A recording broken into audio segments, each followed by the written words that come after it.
sunny day. We're gonna plant some trees and play. Smile with the birds and bees, 'cause you know we're gonna plant some trees. It's my new album called A Sunny Day. And that is a piece of artwork that I did. So yeah, today I'm going to talk about A Sunny Day, which is my new album. Anyway, so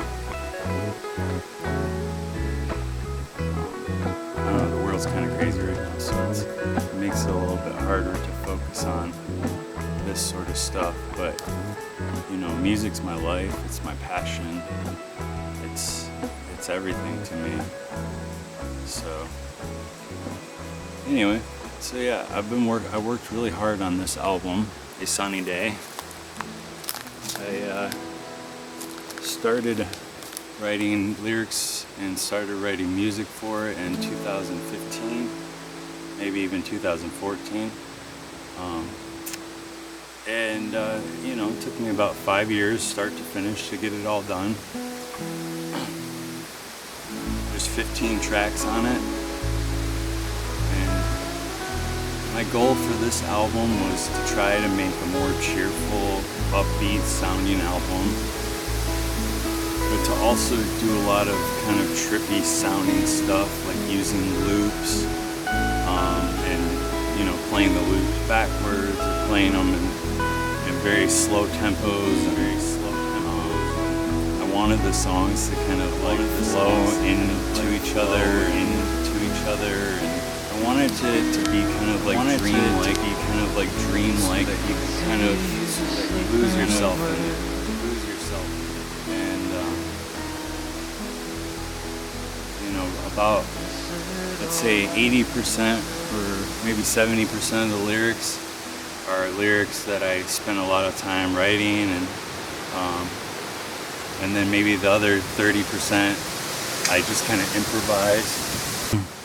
So part of what I was doing with this album is I was trying to kind of give it a singer-songwriter sort of feel, and I wanted it to be kind of free-flowing.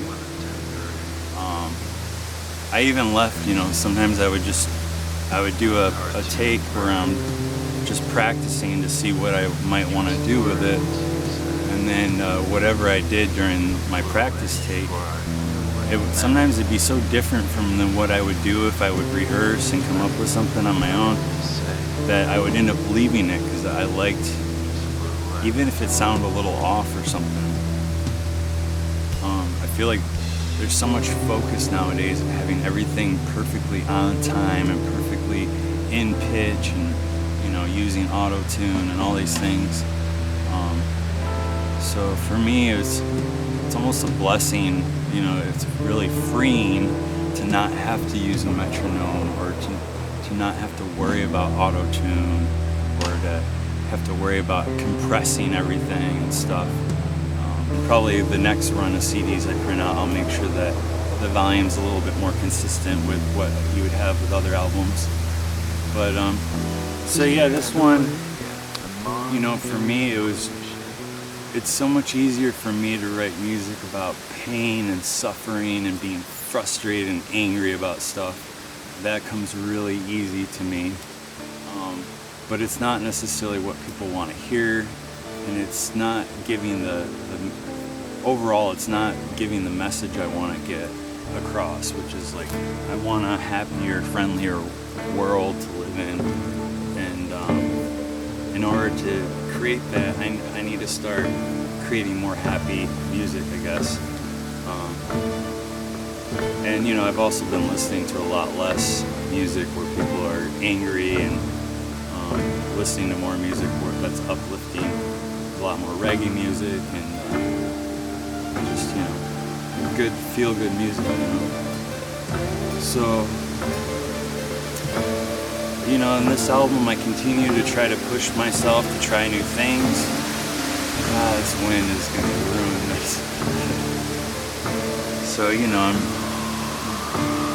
I got like a nylon string guitar on this album where on the song Clothespins, the guitar solo that's distorted is actually an acoustic nylon string guitar.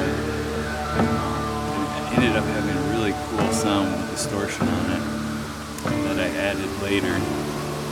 So I just thought that was kind of an interesting effect.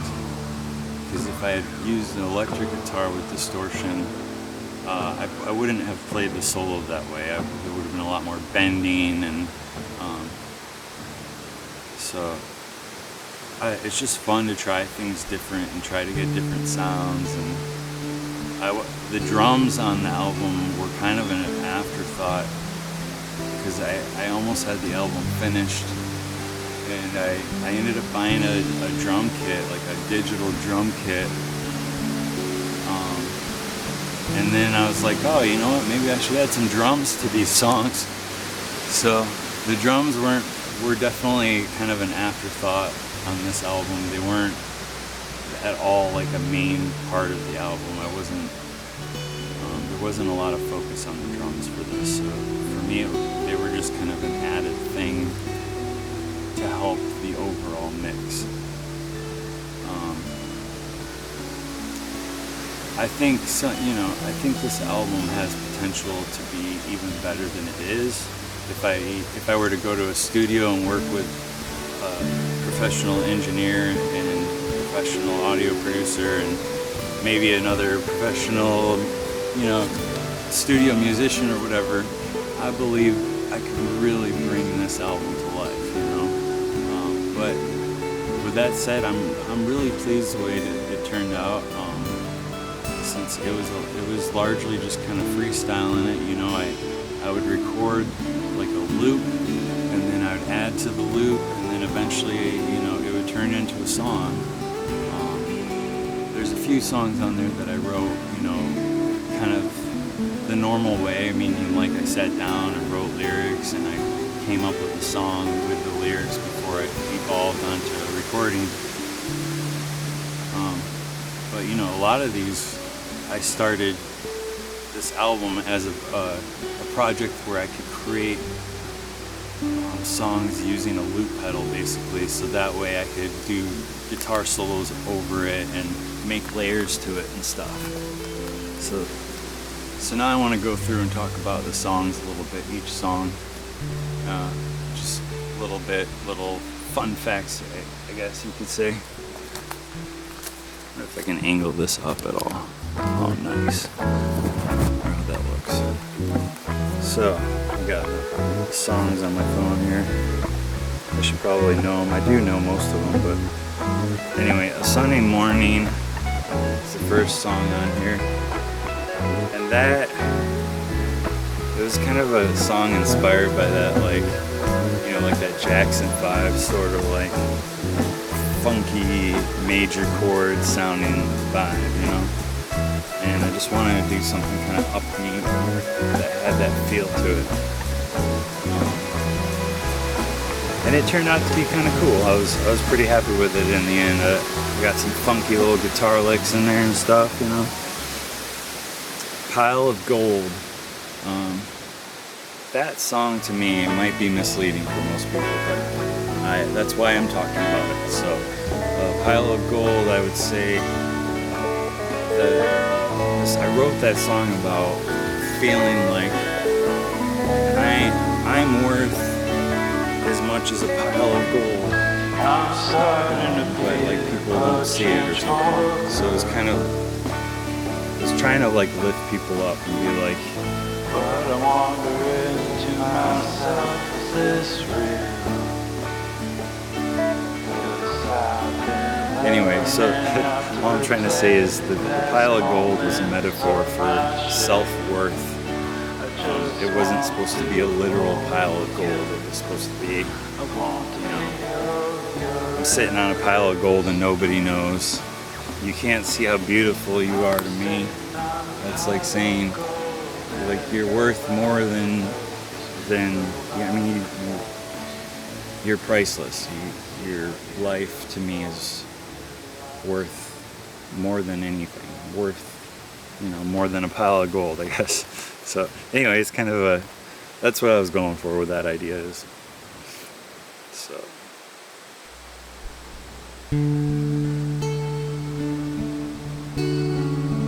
It's funny how some of these songs are actually me singing to myself to help me get through a difficult time. And I feel like if it helps me get through that difficult time, then I guess the hope is that other people will get some use out of it too. Clothespins, that's a guitar line that I wrote a long time ago, like, I don't know, 12 or 13 years ago or something. I wrote that guitar line. And then I haven't been able to put any lyrics to it forever until just a year ago or something. So I finally got Clothespins sounding like a song, I pretty happy with how it turned out. I feel like there's some experimenting that could be done with it to make it even better maybe. But In Front of Your Eyes. In Front of Your Eyes has the same loop that another song on this album has called Most of the Time, and they're just different. They sounded different, so I decided to use both of them, and I thought it would add a cool effect to the album, making it even more tripped out, because it'll be like you revisit this loop but you don't even really realize that you've already heard it maybe.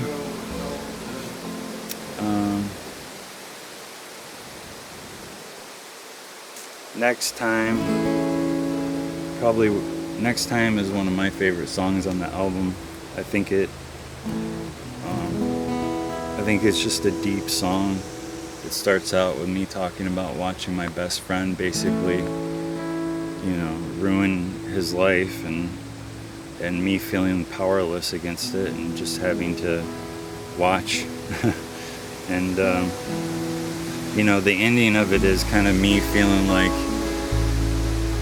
wishing I could have said something to somebody, but that moment came and went before I had a chance to.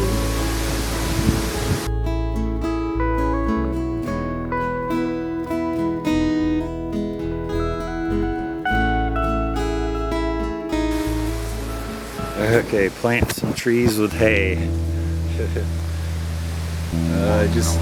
I don't know, I'm just trying to make some tripped out, goofy sounding songs, so I guess that's what that song is. But I'm also trying to, put out good, positive messages too, so why not plant some trees? So Real. So Real is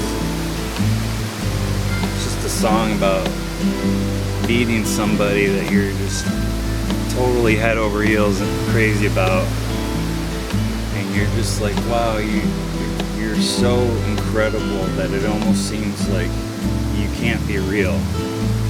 And so it's like you want to touch them just to or like pinch them, or you know what I mean, just you want to make sure that that this person that seems like impossibly perfect to you seems like they can't be real, I guess that's kind of what that's about.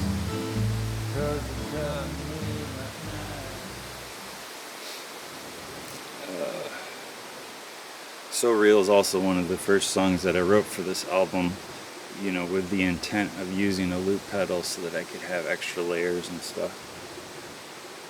Tribal Sun. That was definitely inspired by kind of like a Native American powwow type feel, plus that drop D tuning that always gives me that sort of like drone-ish jam feel to it. And the name of the song, I got these tattoos everywhere. I'm sure you've seen them, like tribal tattoos, so I just feel like it represents me in a lot of ways. Growing up in northern Michigan, there's Native American tribes that live up here, and a lot of the towns up here are named after Native Americans. So it's definitely something that's in my blood, I dream of you. Oh, this wind. I dream of this wind going away so I can finish doing this. I dream of you is just, you know, I'm sure it's not the first song somebody planned. God damn it. Alright, I'm gonna pause it for a second. Alright, we're talking about I Dream of You. Just a kind of tripped out song off this album, my new album. If you're interested, there's a link below. You can go to Bandcamp and download it. Or if you want a copy of the album, go to Bandcamp and send me an email, and I'll figure out a way to send you a copy of the album. So, I think we were talking about I Dream of You, which is just, you know, it's a song where it's basically you're infatuated with somebody and you dream of being with that person. Or it could be the person that you wish to become. You dream of one day becoming that person. So I try to leave my songs open for interpretation to some extent too. It's one reason I don't really like telling people what my songs are about, because it's like I want it to have whatever meaning it has for them too. I don't want it to be specifically just one thing, you know. Summer breeze, like today. I'd say it's a little bit more than a breeze, but that is why I'm outside. It's a sunny day, and looks like it could rain at any moment, so that's Michigan weather for you. Forgot how beautiful life really is. It's just, I forgot how beautiful life is. I think the title is self-explanatory. But in case it's not, it's about those days where you just feel sluggish and you feel depressed maybe, and you don't really want to do much. And so you end up basically kind of wasting a day. A perfectly good day that you could have done something productive and you didn't. And maybe feeling bad about that afterwards, kind of feeling like you wish you would have got up off your butt and did something. So that's what that song's about.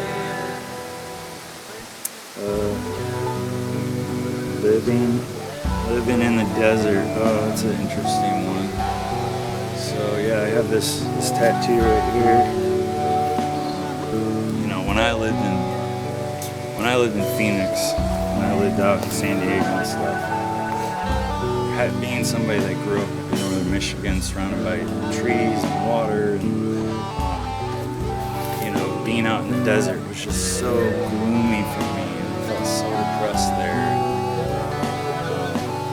I started to get to the point where, like, the heat plus the heat too, it was like you go outside and it would get to me, and it would almost make me start to feel like I was going crazy or something.